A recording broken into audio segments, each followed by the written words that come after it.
શું માત્ર એક મિસાઇલ હુમલાએ આખા પરિવારના બધા સપનાઓ તોડી નાખ્યા? નોકરી બદલવાની તૈયારી, લગ્નની ખુશીઓ, પણ 30 સેકન્ડમાં બધું ખતમ. આખરે અખિલ સાથે એવું શું થયું? જે ઘરમાં શહેનાઈ વાગવાની હતી ત્યાં અચાનક માતમ કેમ છવાઈ ગયો?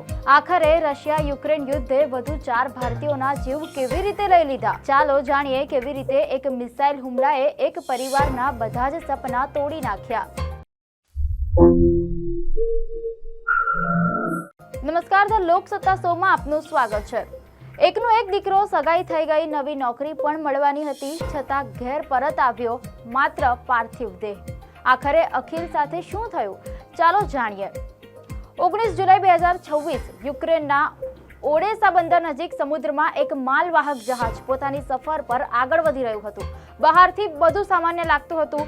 જહાજ પર કામ કરતા ક્રૂ સભ્યોને કદાચ અંદાજ પણ નહોતો કે આગામી થોડી જ ક્ષણોમાં તેમની જિંદગી હંમેશા માટે બદલાઈ જશે.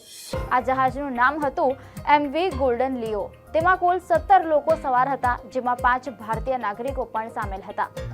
આ 5માંથી એક હતો કેરળનો 26 વર્ષીય યુવાન અખિલ જોયન.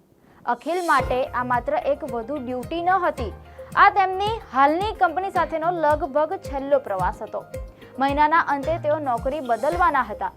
નવી કંપનીમાં જોડાવાની તૈયારી ચાલી રહી હતી. પરિવાર પણ ખુશ હતો, કારણ કે થોડા દિવસો પહેલા જ તેમની સગાઈ નક્કી થઈ હતી. ઘરમાં લગ્નની તૈયારીઓ અંગે ચર્ચાઓ શરૂ થઈ ગઈ હતી, પરંતુ કોઈને ખબર નહોતી કે આ ખુશીઓ પર યુદ્ધનો પડછાયો પડવાનો હતો. અચાનક ઓડેસા નજીક ભયાનક ધડાકા સંભળાયા. યુક્રેનના દાવા મુજબ જહાજ પર 3 ક્રૂઝ મિસાઇલોથી હુમલો કરવામાં આવ્યો.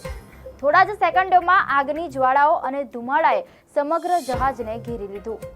ક્રૂ સભ્યો પોતાનો જીવ બચાવવા દોડવા લાગ્યા. સમુદ્રની વચ્ચે બચાવનો કોઈ સરળ રસ્તો ન હતો. આ હુમલો એટલો ભયાનક હતો કે 4 ભારતીય નાગરિકોએ પોતાનો જીવ ગુમાવ્યો. એક અન્ય ભારતીય ગંભીર રીતે ઘાયલ થયો અને હોસ્પિટલમાં દાખલ કરાયો. આ દરમિયાન હજારો કિલોમીટર દૂર કેરળના કાસરગોડ જિલ્લાના વેલારીકુંડુ ગામમાં અખિલનો પરિવાર પોતાના દીકરાની રાહ જોઈ રહ્યો હતો. કોઈને ખ્યાલ પણ ન હતો કે થોડા જ સમયમાં આવનારો ફોન તેમની આખી દુનિયાને બદલી નાખશે. જ્યારે મૃત્યુના સમાચાર મળ્યા ત્યારે આખું ગામ શોકમાં ડૂબી ગયું. જે ઘરમાં થોડા સમય પહેલા લગ્નની ચર્ચાઓ થઈ રહી હતી, ત્યાં હવે શોકનું વાતાવરણ હતું. અખિલની કહાની સામાન્ય ન હતી.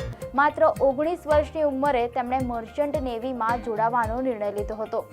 ચેન્નઈમાંથી નોટિકલ સાયન્સનો અભ્યાસ પૂર્ણ કર્યા બાદ તેઓ દરિયાઈ જીવનનો ભાગ બન્યા.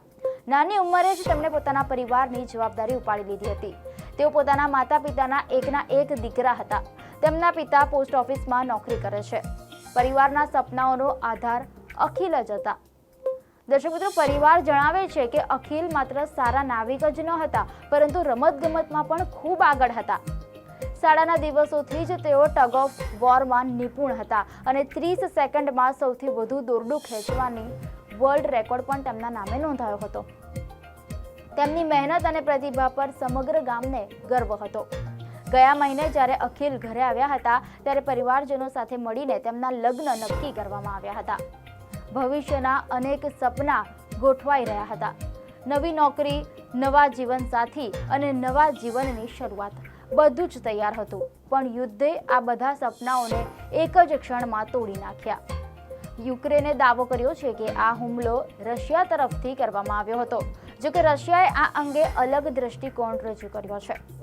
ભારતના વિદેશ મંત્રાલયે આ ઘટનામાં 4 ભારતીયોના મોતની પુષ્ટિ કરી છે અને ઘટનાને લઈને દુઃખ વ્યક્ત કર્યું છે. સાથે જ ઘાયલ ભારતીયોને સારવાર અને મૃતકોના પાર્થિવ દેહને વતન પરત લાવવા માટે જરૂરી કાર્યવાહી શરૂ કરવામાં આવી છે.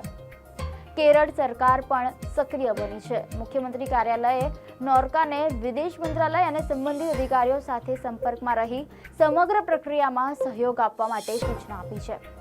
આ ઘટના ફરી એકવાર બતાવે છે કે યુદ્ધની સૌથી મોટી કિંમત હંમેશા સામાન્ય લોકો ચૂકવે છે. જે લોકો લડાઈનો ભાગ પણ નથી, તેઓ પણ તેની આગમાં દાઝી જાય છે. અખિલ માત્ર એક નાવિક ન હતા, તેઓ એક પુત્ર હતા, એક ભાવિ પતિ હતા, એક સપનાઓ જોનાર યુવાન હતા. તેમના માતા પિતાનો સહારો હતા. પરંતુ એક મિસાઇલ હુમલાએ આ બધા જ સંબંધોને એક જ ક્ષણમાં છીનવી લીધા. દર્શક મિત્રો, આજે સમગ્ર દેશ અખિલ અને હુમલામાં જીવ ગુમાવનાર અન્ય ભારતીયોને શ્રદ્ધાંજલિ આપી રહ્યો છે, પરંતુ તેમના પરિવાર માટે આ માત્ર એક સમાચાર નથી, આ એક એવી ખોટ છે જે કદાચ આખી જિંદગી ક્યારેય પૂરી નહીં થાય। આપને માહિતી સારી લાગી હોય તો વિડીયોને લાઈક અને શેર કરજો, ચેનલને સબસ્ક્રાઇબ કરજો।